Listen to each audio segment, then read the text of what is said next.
So when Chelsea and the gang and I were thinking about how do we launch this new publishing imprint, it was important to us that we were thinking about the full ecosystem, which did include Black-owned bookstores. So again, my name is Tamira Chapman. I am publisher of Storehouse Voices. So Detroit, you got your own publishing imprint. We are so very excited to bring this sort of gift home and to help you amplify your stories and to make sure that we are never removed from history. And with every effort to ban Black books, we're writing more and more and more. And we're there to help greenlight those projects. So with that, I'd also like to introduce Chelsea, the magnificent Chelsea Johnson, my executive editor. Thank you, Tamara. Thank you all for coming out. As my publisher said, we're just excited to be here, to be back home. You know, there's not a lot of Black imprints. I've been doing this for 20 years, and it may be 3 to 4, maybe 6 to 7 now, 10 years later. So really important work, really excited for you guys to get to know Storehouse Voices, for you to fall in love with The Best Man, Unfinished Business. If you love the series, the movies, you're gonna love this book. And thank you for coming out. Support stores, support what's the word coming. We are really about publishing underserved voices who can't get into publishing, find an agent. You can go to storehousevoices.com if you are a writer and submit to us directly. You don't need the agent. We want to break those gates that are up. So find out more about us at storehousevoices.com. And yeah, have a good night. We're gonna have some fun tonight. I've never had an opportunity to do it. I don't know about you. I haven't had a lot of times when I've actually been in a room with my family and friends. They just simply know that we spend a lot of time working on these books and on all these projects. So can my family, friends just wave your hand? Same thing with Chelsea's family. We just want to say thank you. Thank you for putting up with the long hours. We love you. We appreciate you. And with that, we'd love to give you something. And with that, we'd love to bring none other than news anchor extraordinaire for over 27 years in Metro Detroit, WDIV. She certainly needs no introduction, but we'll take our time with it. We love Rhonda. She is a friend, she is a sister, she is the president of the Rhonda Walker Foundation, helping to educate hundreds, if not thousands, of young Black women and getting them college ready and teaching them the skills that they need to thrive. And she's always available when we call her for moments like this. She uses her time, her energy, her excellence to really amplify the things that are important to the community. So with that, Rhonda, will you please join us on stage and help usher in our authors.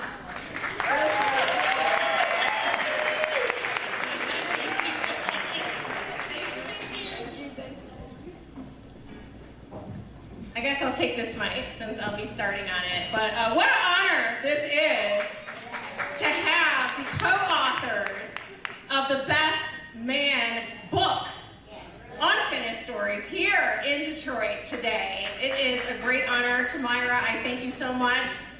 We just had an opportunity to cross paths at the right time in the right place. And she's like, you know what? I have this event coming up at the Garden Theater, and she said 3 words, The Best Man. I was like, yes, what date? I'm there. So I thank you all for being here. We are about to have an incredible discussion. I've had the opportunity to have a couple of interviews with our co-authors to really see just how exciting this project is.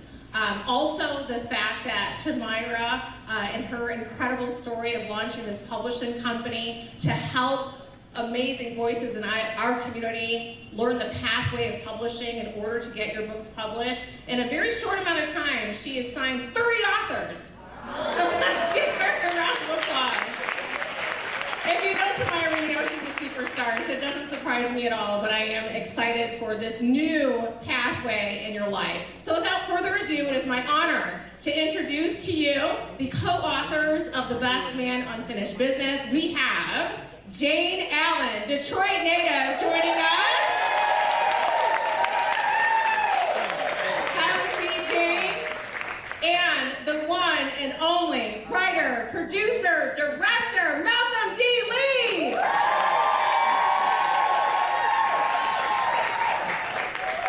Welcome. Let's give another big Detroit round of applause for our incredible guests. There's so much that we want to delve into, but I wanted to give you an opportunity to just address the crowd and speak to how excited you are to be here and to talk about this book. What's up, Detroit? What's up, Motor City? Wait. Y'all still Motor City? I'm sorry. Oh, what up, though? What up, though? That's it, right? What up, though? Okay, I'm a quick study. It's okay. We didn't even have to tell him. We knew. Well, what up though, Detroit? I always represent Detroit everywhere I go, so it's very special for me to be back in my hometown with this project and looking at all of friends and family. If you're from Detroit, you're family anyway, so it's so wonderful. Thank you for coming, and I'm excited to talk about this project. All right. So let's delve into how this all came about. The Best Man franchise, we love it.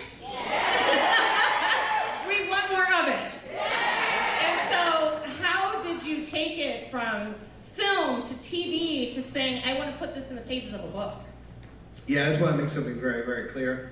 Morris Chestnut's not coming tonight. Neither is Tay Diggs or Nia Long, okay? Just to be clear, setting expectations where they need to be, okay? No Terrence Howard, none of them are coming, okay? Tay Diggs. It's just me and Jane. So here's the story. Like, after we did Best Man Final Chapters on Peacock, it was difficult but very rewarding. But I was like, okay, we're finished. It's final chapters for a reason, and let's be done. And then the smoke cleared and the dust settled a bit, and I was like, well, I've always considered myself a storyteller, and I fantasized about writing a novel. And so I said, and I had a friend who was like, yo man, you should, now that you've done the final chapters, you should do Best Man books right now. I was like, it's interesting. And so it just lit the fire within me, and I said, let me try this out. And so I pitched the 3-book trilogy to Storehouse. They snapped it up, among other folks who were trying to, get down with the franchise. But Storehouse stepped up with the most, and so I knew that I couldn't do this, by myself.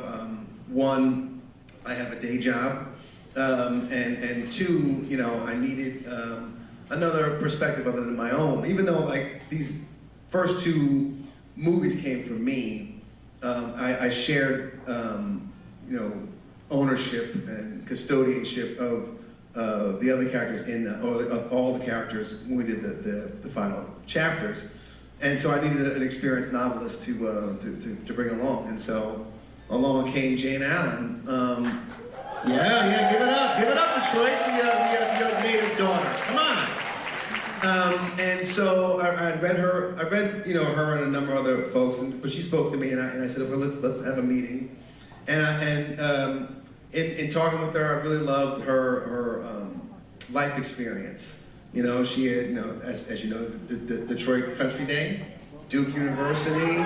Okay, what up, though? Isn't there Harvard in there? Yeah, well, I'm getting to it. Harvard Law School, my bad. And then she just had all this, great life experience of running businesses. She worked for Prince for a while. Like, it was just, I loved that she had all this life that happened, and I thought it would be additive. But then she asked me a question.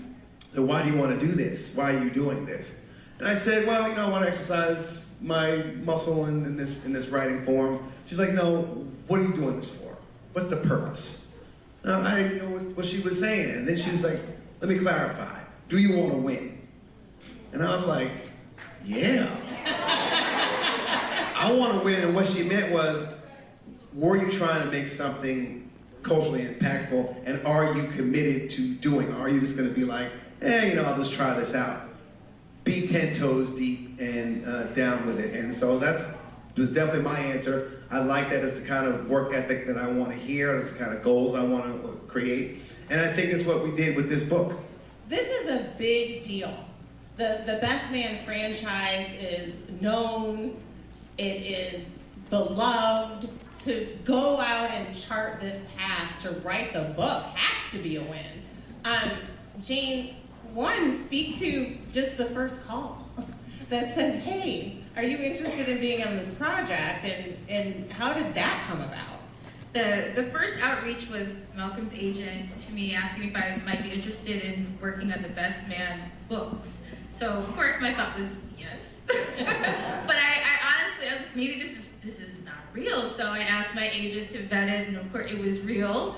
And for me, as an author, it's an absolute dream come true. I like to write work that's rooted in life and the architecture of life. So to have characters that are so beloved, I've been a fan since 1999, and to be able to contribute, this is my 5th novel now, so to contribute everything that I've done before into furthering this, and to have Malcolm entrust me with this work and what he's created. He's been a strong custodian of the brand and kept that standard of excellence.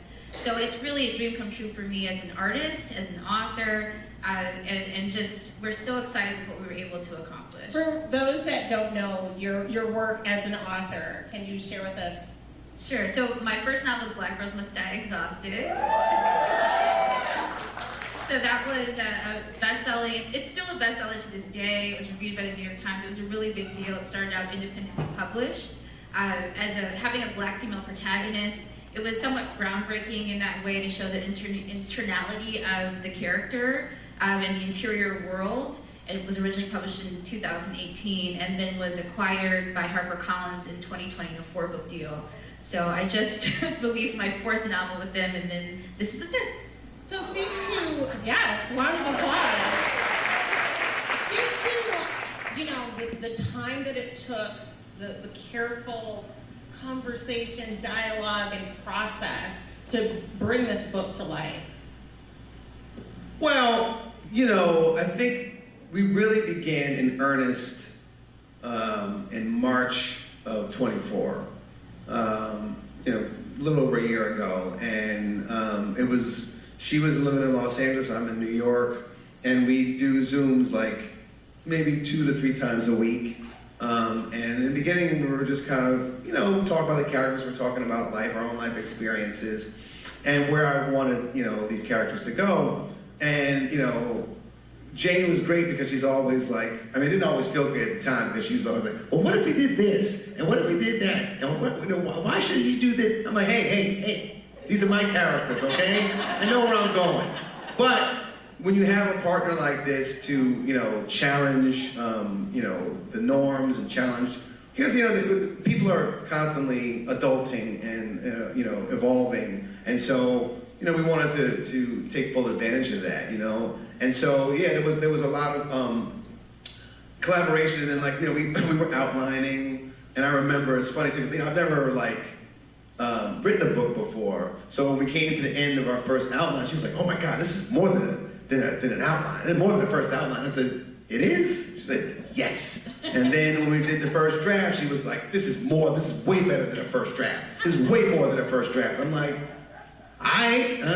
sound good to me, Overachieving. Listen, I think with the two of us, that is I think kind of our middle name is overachieving. I think that was one of the reasons I was attracted to working with her, is that I could tell she was not just gonna sit back and be like, well, maybe I'll get to it. She's very much a go-getter, and so it was that's the kind of energy I need to have. And so it was we would get our Zooms and we would do transcripts and read through those and see where we were going. I have a pretty good memory, so I don't always have to go back to the transcript. I was like, okay, we were talking about this. So it was a good, really good collaboration. And then when we got through the first draft, or in the midst of the first draft, Jane was like, we should go to Ghana, because Ghana is a big part of the story. Robin, Harper's wife, or ex-wife, she moved to Ghana with their daughter, and a lot of people were very upset. And that was one of the reasons that I wanted to do a book, was to kind of have these characters get to explain themselves and get to know them in a much more deep and intimate way. And when we got to, we were looking on the internet, and I knew some people that had been to Ghana or whatever, but nothing is like being there. She's like, we should go. I said, that's all right, cool, let's plan a trip. So then I looked at the tickets, and I was like, you know what, Jane? The budget. I'm gonna go, okay? I'll report back. And so that was great because I just got to set, foot on the soil, breathe the air, experience the people, eat the food, be where our ancestors were taken from the shores, being in a city that is on the rise. and thrive. Well, I would say exactly thriving, but they're on the rise. And so, coming back to what was our robust first draft, I had much more to add after that. So it was a great process, and we kept bouncing back and forth. So was it originally meant to be a trilogy, or was it just that you had so much to work with? No, that was how it was planned. So the first book was going to be Harper, Robin, and Jordan, and each chapter dedicated to their POV. Then we'd get into Lance, his new bride Jasmine, Murch, Candace, Quentin, Shelby, and so on in books 2 and 3. Okay. But as it so happens that we thought we would tie up the love triangle neatly in book 1, but it got messy? it got a little messy and a little unwieldy. So we had, not unwieldy, it got to a place where we're like, we have to continue telling this story. Take us inside that process. Like, we're talking about these characters as if they're doing things and you're writing about what they're doing, but it's really coming from within you where it takes these characters. So talk to us about that process. And where are you when this is all coming out of you? Well, the great thing about this project, there's a lot of books that you see that are just a regurgitation of the film. But in this case, the story actually continues from the screen to the pages of a book. And that is really a substantive kind of technical feat to make it unfold cinematically, to make you feel like not just that you know these characters, but you're sitting with them and that you're experiencing them through the pages. The words are just meant to just fall away. You literally fall into the book and the story blossoms for you in your mind. And so that was an incredible experience and sort of a high feat, because I don't think this has happened before, where you have something that's a screen to page. But some of the benefits of a book are that you can trigger emotions, you can teach lessons, you can learn what the character is like from all aspects of their personality. So, and then the locations become a character. So a lot of people have read and said, oh my gosh, Accra and Ghana unfolds like a character in the book. So it's almost like you get to go and you never have to leave your sofa. So it's a beautiful, beautiful piece of art, this book. I mean, it's an experience. It's not just a book.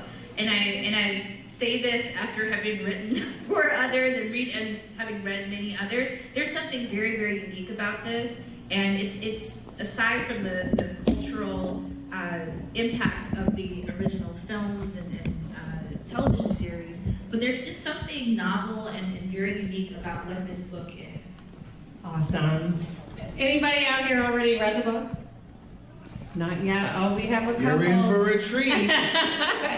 So, how is it different when you're, writing for film and for TV to start working on pages of a book? What does that give you that's different from putting characters on a television screen or on film? Well, quite honestly, it is free, to tell you the truth. It is. You are. When you're writing a screenplay, the purpose is that is a blueprint for a movie or a television show.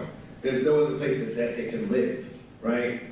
So you need your director of photography, you need the actors, you need your production designer, you need your costume designer. And I know my costume designer that did The Best Man and Best Man Holiday is a Detroit native, by the way. Her name is Danielle. So many layers. Danielle Holloway. Danielle, where are you? Are you here? There she is. So yes, give Danielle, and all the looks of the characters, all Danielle. So you need the Danielles, you need the studio money, you need a budget, you need locations, and this can be overwhelming. It's incredibly difficult to mount a TV show, particularly with all these actors that work all the time. So that's not easy. So with the page, it's just me and my co-author, and we and our imaginations. And I think it's even more rewarding, to tell you the truth. I think not only for myself as the creator and the author, but I think for the reader as well. I think it's going to be, and like as Jane said, it's going to be an experience that people are consuming very, very quickly. They cannot put it down. And we're glad to say, although Jane is mentioned, she's like, oh my God, it took us a year to write this. Take some time with it. I'm like, let let them rip right through it. Like this is. And it's not like a thin book. No, it's 500 pages. And it was way better for people to be like, I can't put it down, rather than like, when is this shit gonna end? Like, I don't want that. I'd much rather you shoot right through it. And so it's incredibly freeing to just create, and you can blue sky everything. You just don't. There's no limits to your imagination and where you can take the characters and what they look like, what they're experiencing in very different ways. Not just sight and sound, but touch, taste, feel, and at times it gets a little spicy. I don't want to give anything away, but I do want you to describe the experience of reading this book and the moments in it that we should look forward to. Well, I wanted to just add to what Malcolm was saying, which was something that was surprising for me in the writing, which translates to what people will read. When we first started, I was a little bit nervous. I was like, oh my gosh, what if these actors improvise all the comedy? What are we gonna do? And so I asked him, I said, well, how much of the humor, how much of what we saw on the screen was improvised? And Malcolm was like, very little. I was like, really? So it was all on the page. He said, yes, it was all on the page. I was like, but even that moment, yeah, that was what was written in the script. So then I knew that that the characters were gonna unfold and the humor, and you would hear their voices on the page. So there's a scene where, there's a whole bunch of scenes where when you hear the characters, you'll hear them when you read the book, by the way, but when you hear them, what their dialogue is in the book, you can literally hear them say it. And you know the intonation, you know the facial expression, but there's a great chapter that some people that pre-ordered got, where you have the whole crew at dinner together, and so they're all in an ensemble in a location, Tatiana, New York, that is an actual restaurant. So we really architected the settings based in real life. Yes. And you will hear their humor, the back and forth. I mean, it's 8 people, seven people. Sorry, there's 6 plus Harper and single man. 7th wheel. Yeah, 7th wheel says. Wow. So, but you hear their actual characters and the dialogue back and forth, all of them together, and that just happens so many times throughout the book. Shelby, you get to learn more about her. I think the real opportunity here is learning more about Robin. I'm sure that Malcolm will have something to say about that, because when we started writing, I was not the biggest fan of Robin. Oh. I think that was the case for a lot of people, right? Like, they were she made a very bold choice for herself. Right. And her family. She's like, I'm gonna choose me, and I'm going to do what I want. I'm gonna be selfish for once in my life. She's never been a selfish person. And, she's always supported Harper. And so when she did that, a lot of people were like, I can't believe she did, how could she, and da-da-da-da.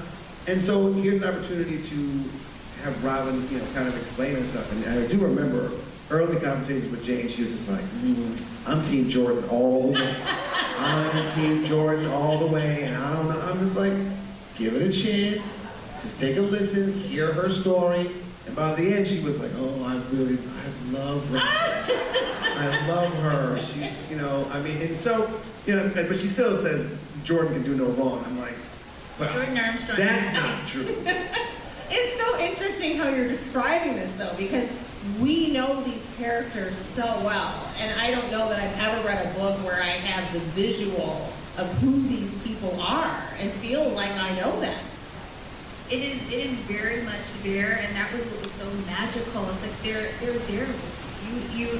You get to go. It's almost like the amusement park version of if you love The Best Man, here's how you go and actually experience it. Not called amusement park, but it's the experiential version of something that you love so much on screen, and it really it becomes personal, especially with the women's stories, because I think with Robin in particular, what you're observing is courage of an unusual sort. And especially in the times that we're in now, of seeing people take unconventional options for the preservation of themselves and their spirit, for their personal growth. Right. And then Jordan as well. She walked away at the peak of her career, and I think particularly for people who have spent time in corporate America, you know, the promise is you give your all to the corporate job, and you're supposed to get this back. But what if you don't get back what was promised? And so Jordan Got a showed witness. right? So we get to see these things play out, and I think that's what's beautiful about fiction and literature, is that we get to see people have a little bit more courage than we would have, and see how it plays out. I think also, I just wanted to add real quick, I mean, you mentioned like, you know, how alive these characters are, how real they are to us. And they're real to us as well, because, you know, we had a way that we were going to go with the story. And then as we got to the end of I think the second draft, it was like, well, this needs to happen. And because the characters are dictating it, and as is the story, you know, and you must listen as the author or the architect, you must listen to the characters and the story. And it's just like, you know, when I'm making a movie, it's like you do a script, you're like, I need every single thing that's in here. The actors come in, the crew comes in, they do their version, you make another version of that screenplay. And when you get in the edit room, you do another version of it. So it constantly tells you what it is. And, you know, and the movie's definitely better off for it, even though, like, both your Detroit women came in and beat me up with on my vision. They were like, but Harper's got to believe this, he's got to do that. And I'm like, okay, all right. But how much outside influence was there as you were kind of going into the cave to create this masterpiece? Well, we had a phenomenal editor, Chelsea Jones. Yes, we did. Absolutely phenomenal.